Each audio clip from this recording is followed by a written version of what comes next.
Hello, everybody. It's Mark Wiley with the Mark Wiley Group here at Keller Williams Realty Southwest in Las Vegas, Nevada. Today is Wednesday, May 11th, 2022, and I'm here to bring you another monthly market update. And so first, let me just start by saying we are obviously in the peak of the busy season. May, June are the craziest months of the year. And I just wanted to give a quick shout out to the team for doing an incredible job at helping our clients get offers accepted on the buy side and just absolutely crushing it on the selling side, listing side, helping our clients achieve net proceeds that they never imagined. And so it's a really fulfilling time of year for us right now.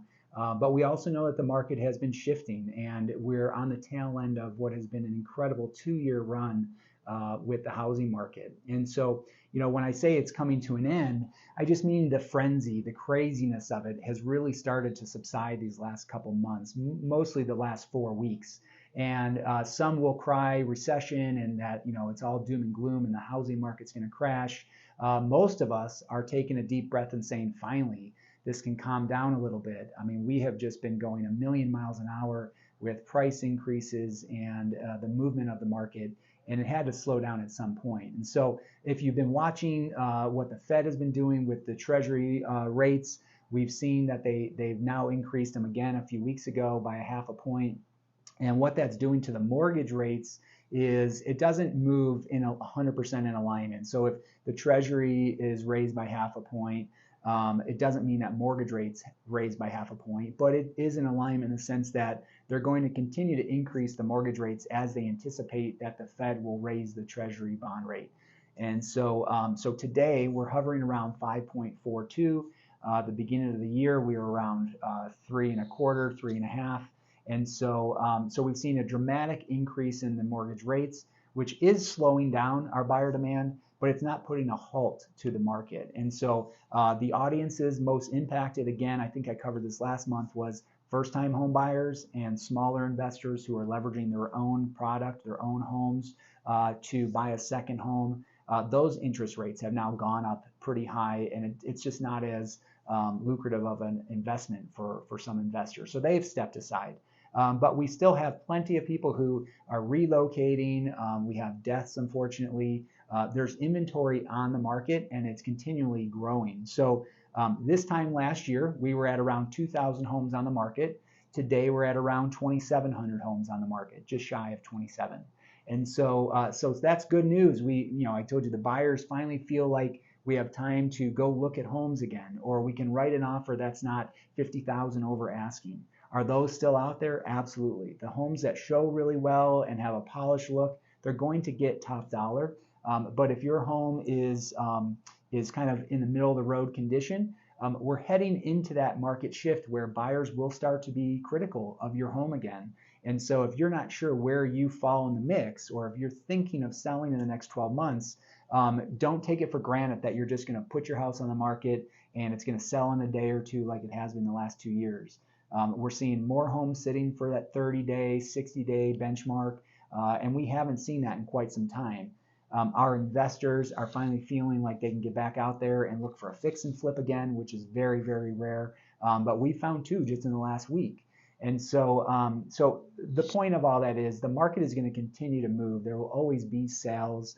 The question is, how fast are people moving? What are they willing to pay? And which direction are the values going? So today, I'd say values are still increasing. We're not in any type of alert here. There's no doom and gloom from where we can see. But I'm not going to lie and say that everything is rosy. The market has shifted.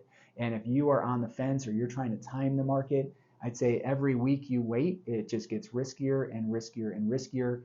We know that the Fed will raise the rates at least 3 more times this year, which will put us into that 7% range most likely.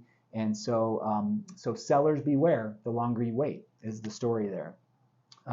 So some fun facts to share before we wrap up for you. I just did a deep dive on the existing inventory today. We've got everything from 200,000 to 32.5 million available for sale. So depending on where you are in that budget, let me know. Interesting stat to compare to right at the start of the pandemic. Out of our 2,700 homes available, 1,220 are owner occupied. almost 1,100 are vacant, and only 380 are tenant occupied. So that's the biggest difference between this time last year and the year before is we had a lot more tenant occupied homes on the market, nearly double what we have today, which we were unable to show at the time. We also have 286 current listings that are listed as no-show, meaning we can't get you in to take a look at them. So with that said, we're seeing the availability to get into the inventory is a lot easier today than it was this time last year. So that's making the buyer experience a lot better.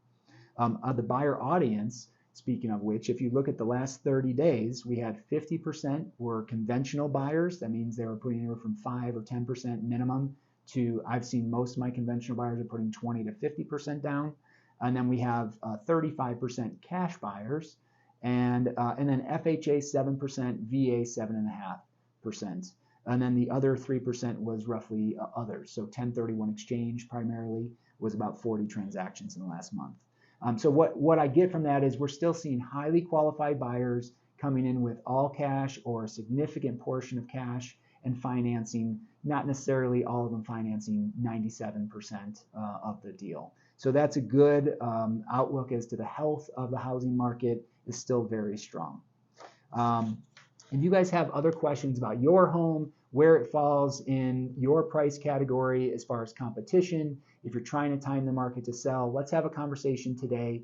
If you're a buyer and you're really not sure if now's the right time or not, again, it starts with a conversation. We look at your situation individually. We don't lump everybody into one bucket of you must buy today or you must sell today. So let's have a call and have the discussion today and see where you need to be. So if you guys know of anybody that is looking to buy or sell, I mentioned earlier this year, I think in January, that my team has a goal of helping 200 households this year. We're not quite on pace. I'm being very transparent. We're slightly shy. We're at about 70 homes either closed or in contract or actively working with us. And that's about what we did all of last year. So the business is definitely booming. The Mark Wiley Group has continually taken market share, and it's because of you and your support, your referrals. And so thank you. But we're not quite there yet, and I really do need your help. So anything you can do, if you have somebody you want me to reach out to, I'd love to do that. I love to talk to people every day. If you want to give them my information, that's good as well. But regardless, I do appreciate your support. If there's anything we can do for you, please let me know. Thanks again for watching. I hope you have a great week and a great month, and we'll see you again in June. Take care.